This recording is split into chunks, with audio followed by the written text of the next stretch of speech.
Turning your engine 12J698.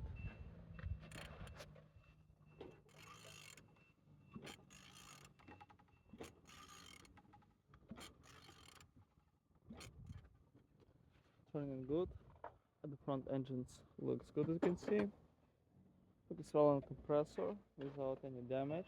And on this side everything's nice. All windows without button inside, as you can see.